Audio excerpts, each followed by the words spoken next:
Assalamualaikum warahmatullahi wabarakatuh dan selamat siang. Pada kesempatan kali ini kita akan belajar tentang fungsi pengorganisasian. Jadi tema kita pada diskusi kita kali ini adalah fungsi pengorganisasian.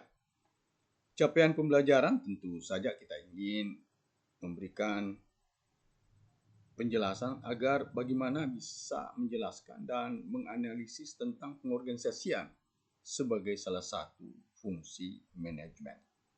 Sekali lagi, jangan lupa membaca buku materi pokok asas-asas manajemen sebagaimana yang menjadi pegang kita bersama.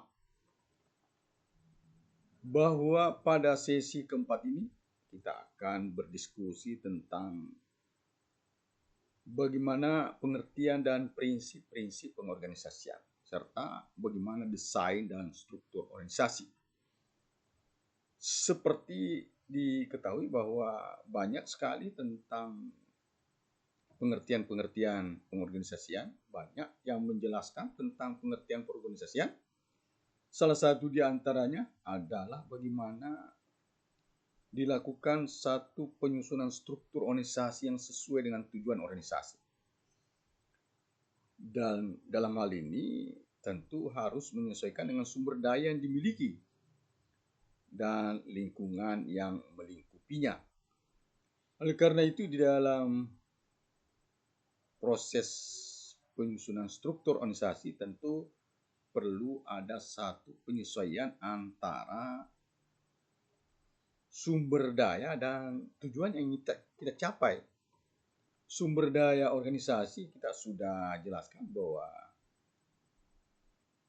beberapa sumber daya yang dijelaskan sebagaimana juga dijelaskan di dalam buku materi pokok ada antara lain bagaimana menyiapkan sumber daya manusianya, bagaimana struktur organisasinya, bagaimana kemampuan finansialnya, bagaimana pembagian kerja yang jelas, serta sejauh mana mampu melakukan suatu pengawasan dan rentang kendali di dalam sebuah organisasi. Karena itu perlu menyusun sebuah struktur sehingga kelihatan kesatuan komando yang jelas, desentralisasi dan sentralisasi serta formalisasi di dalam tugas-tugas organisasi.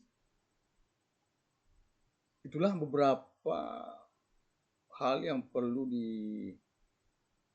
dijelaskan di dalam diskusi kita, karena di dalam pengorganisasian tentu saja mempengaruhi proses di dalam pencapaian tujuan itu.